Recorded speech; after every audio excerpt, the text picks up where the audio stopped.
Bagaimana kalau saya katakan akan lebih banyak lagi bunker-bunker akan dibongkar dan bintang-bintang akan berjatuhan. Yang tahu-tahu aja.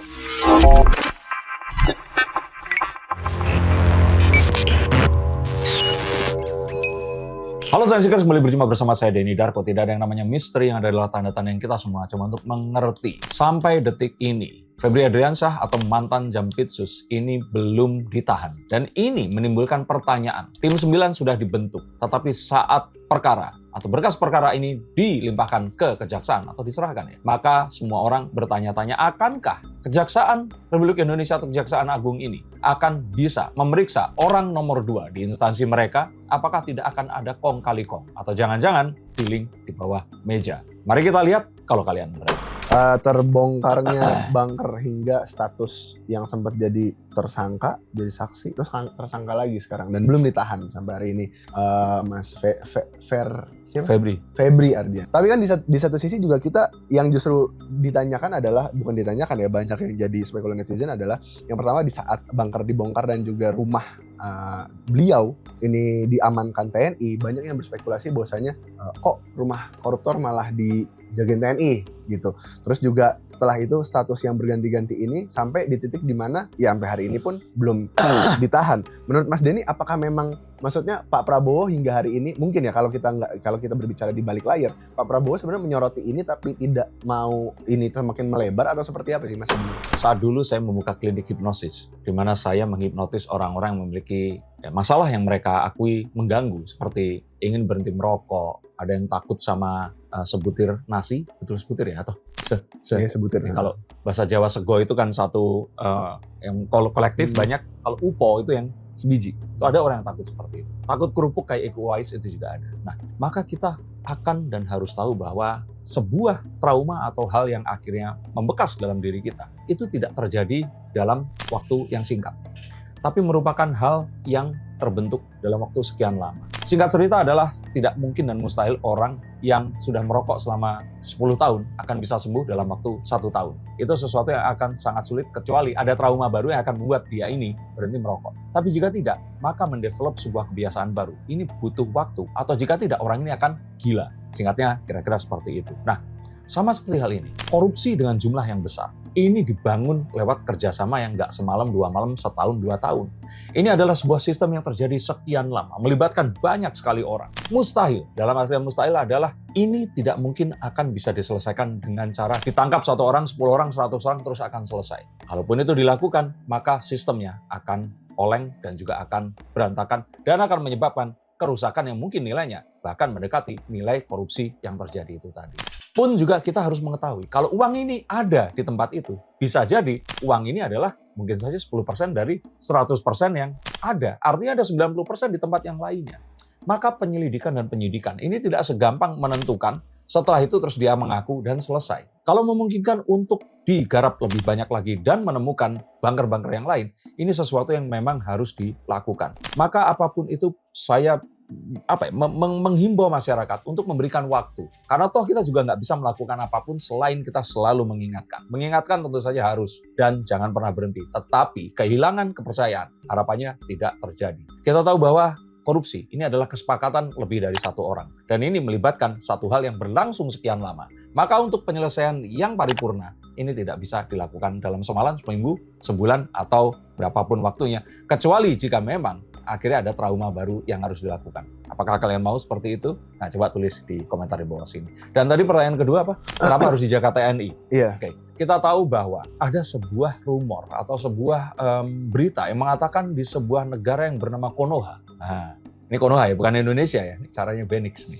Konon katanya itu kalau tentara itu tuh bisa jelas rantai komandonya. Sehingga kalau dia diutus pergi ke satu tempat dan ke mana yang lain, dia ini akan setia kepada komandan yang di atasnya dan dia tidak akan berani menyalahi rantai komando itu tadi. Dan kalaupun ternyata TNI di sini dianggap terlibat, maka Pak Prabowo ini adalah pimpinan TNI yang tertinggi dan dia tentu saja akan lebih gampang untuk melokalisir dan mengetahui. Pun kemarin saat terjadi penyiraman air keras pun beliau kan tidak ikut-ikutan dan akhirnya orang-orang ini juga ditangkap kan. Nah, tapi kalau ternyata ini adalah oknumnya, kayak tadi saya katakan oknum ini, oknum juga, oknum kepolisian atau mungkin kejaksaan, Ya sekarang kebayang nggak? Ditunjukkan dengan orang nomor 2 di kejaksaan ternyata menyimpan uang dan emas sebanyak itu. Dan nggak ada yang tahu. Apakah TNI ada yang seperti ini? Kita belum tahu. Tetapi saya pikir saat TNI ini digerakkan, maka sejatinya ini adalah sesuatu yang mungkin akan lebih Pak Prabowo ini akan bisa lebih tahu dibandingkan kalau instansi lain seperti kejaksaan atau kepolisian di negara Konoha yang digerakkan. Saya pikir itu. Tapi maksudnya di satu sisi juga, maksudnya masyarakat, berita ini kan udah terlanjur meluas di masyarakat begitu. Dan masyarakat pun sudah terlanjur tahu terhadap berita ini, apalagi jumlah uangnya dan jumlah emasnya juga cukup fantastis. Di satu sisi, Pak Prabowo sampai hari ini sebenarnya belum ada statement khusus. Karena memang Pak Prabowo sebaiknya tidak ikut cawe-cawe. Karena apapun yang dilakukan takutnya akan dianggap sebagai atensi yang harus dilakukan oleh anak buah di bawahnya. Yang dicurigai banyak sekali oknum-oknum ini mencari muka. Berarti untuk membuat kondisi yang kondusif, Pak Prabowo sebaiknya tidak mengatakan apapun seperti saran dari Prof. Mahfud MD.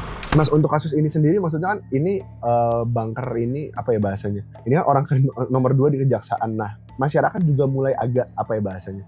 Hilang kepercayaan dan ini. Mencoba untuk emang nggak bisa dibuat, maksudnya persidangan ini atau mungkin putusannya nanti ini dibuat sidang khusus mungkin, karena ini kan kasusnya baru pertama kali kan gitu.